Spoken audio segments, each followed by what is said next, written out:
É oficial, meus amigos, o Palmeiras ganhou um novo reforço caseiro. Nos últimos 4 jogos já são 4 gols do Flaco Lopes, grandíssima fase. E no vídeo de hoje eu vou analisar duas questões importantíssimas. Vou responder duas perguntas. Primeiro, como ele tem atuado taticamente. Segundo, o que fez ele virar a chavinha, por que agora ele tá jogando muito, tá desencantando, tá fazendo gol. Vou responder isso no vídeo de hoje.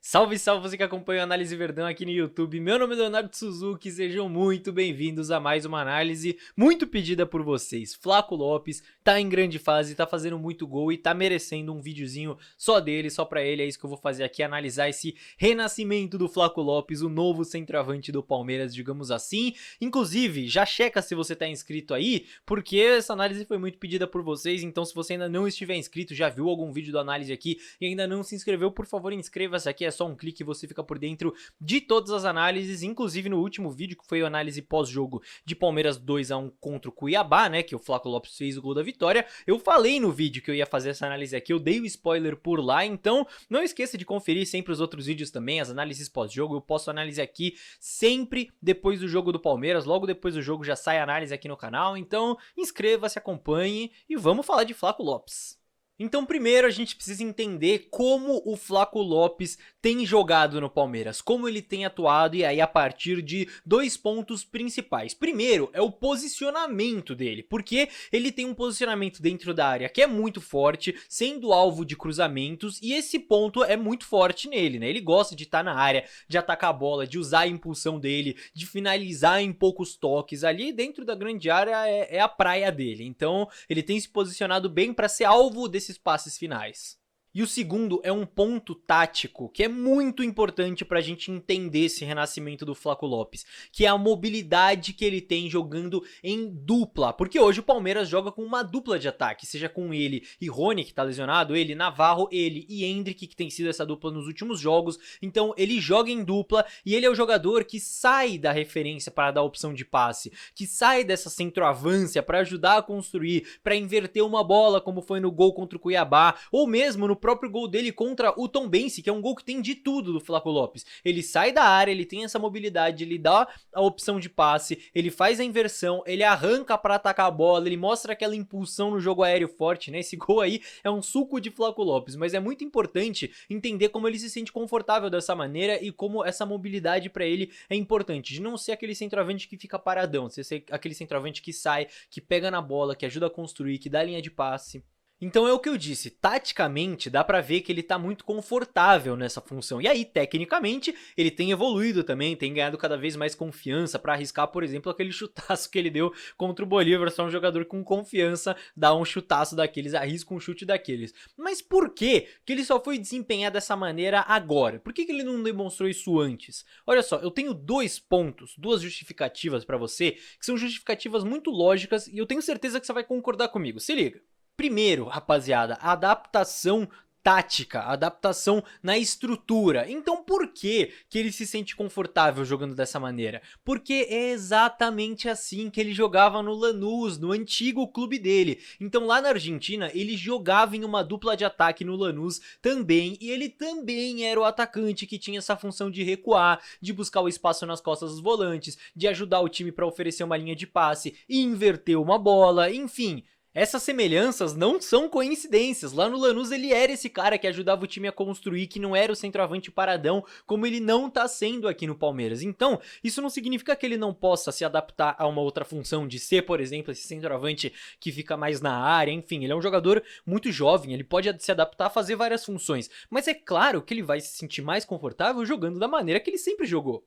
Inclusive, quando o Palmeiras contrata o Flaco Lopes há 10 meses, a gente fez uma análise aqui no canal, aquela análise clássica que a gente faz sempre que o Palmeiras contrata um jogador, e você pode ver, se você reassistir o vídeo, tudo que eu falo no vídeo é o que tá rolando com o Flaco hoje. Toda a função dele lá no Lanús que eu analisei é uma função muito semelhante que ele vem desempenhando aqui no Palmeiras. Então essa adaptação tática é muito clara.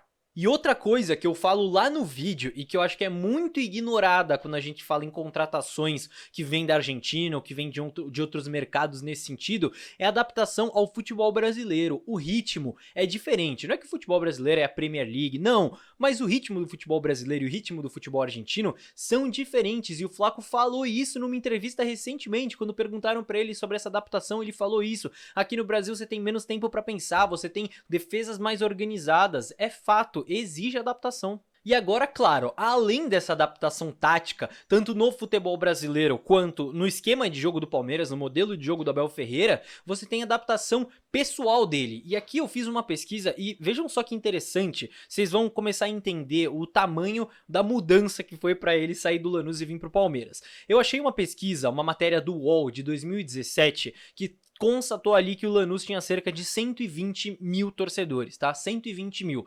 Vamos supor que aumentou essa torcida, hoje tá, sei lá, 150. Enfim, essa mudança é irrelevante. Mas qual que é o ponto aqui? Só pra vocês, só pra traçar um comparativo. Se a gente for comparar com uma torcida de São Paulo, por exemplo, de algum clube de São Paulo, dos clubes grandes não tem nem como comparar. Eu achei uma pesquisa do jornal O Globo de 2022, ou seja, ano passado, que trouxe que o Botafogo de Ribeirão Preto tem 640 mil torcedores, mais ou menos. Então, não tô desmerecendo o Botafogo de Ribeirão Preto, mas só pra vocês terem noção, a torcida do Botafogo é 5 vezes maior que a torcida do Lanús. 1/3 da torcida do Lanús cabe no Allianz Parque. Então, olha o tamanho da mudança que é.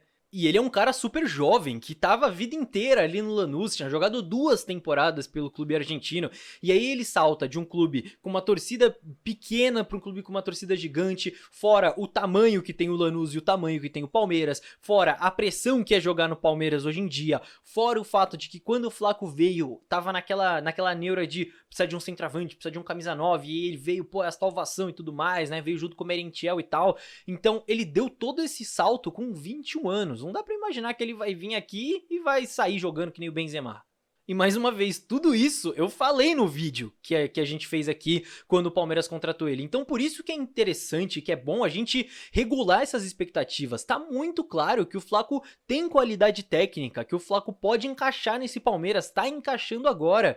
Mas não é tudo de dia pra noite. Quando o Palmeiras contratou o Flaco, quando o Palmeiras desembolsou uma baita grana nele, o Palmeiras sabia disso, ou pelo menos tinha que saber, né? Que ele não ia vir e ia simplesmente se adaptar automaticamente. E isso serve de lição não só para outros casos, outros jogadores que o Palmeiras contratar, enfim, mas serve de uma lição futura pro próprio Flaco e para como a gente encara tudo isso, porque ele ainda tem 21 anos, ele ainda é um jogador em desenvolvimento, ele ainda não é o Benzema, então vai ter uma hora que ele vai parar de fazer gol, ele não vai fazer gol todo jogo. Então, se ele passar por outra má fase, a gente tem que lembrar de todos esses pontos. A gente tem que entender todo o contexto, a gente tem que entender o contexto do modelo de jogo do Palmeiras, a função que ele tá exercendo, por que ele tá exercendo bem, por que ele tá exercendo mal, enfim. É por isso que eu venho aqui fazer análise toda semana pra vocês, né? No fim das contas, é pra tentar entender o que tá por trás do Palmeiras dentro de campo, dos jogadores dentro de campo. E quando a gente fala especificamente no Flaco Lopes e nessa baita fase dele, eu acho que, como eu mostrei pra vocês, tem muita coisa que a gente pode analisar. E outra coisa que eu posso analisar também é que se você ficou até aqui, você gostou da análise, então eu mereço 2 cliques seus, são 2 cliques muito rápidos e gratuitos. Primeiro no like, você gostou, deixa o likezinho, o vídeo chega cada vez a mais palmeirenses, e o segundo é no botão de inscrição que eu já pedi no começo do vídeo, mas reitero aqui o pedido, estamos chegando aos 60 mil inscritos e se você curte esse tipo de análise tática sobre o Palmeiras, sobre os jogadores, tratar o Palmeiras com profundidade, com embasamento, é isso que a gente faz por aqui, então te convido a se inscrever aqui no canal para acompanhar as próximas análises também. Fechou, rapaziada? Quero também que você participe aqui nos comentários com as suas dúvidas, as suas sugestões, as suas críticas, os seus elogios, o que você quiser, certo? E eu vejo todos então num próximo vídeo. Fechou, rapaziada? Tchau, tchau.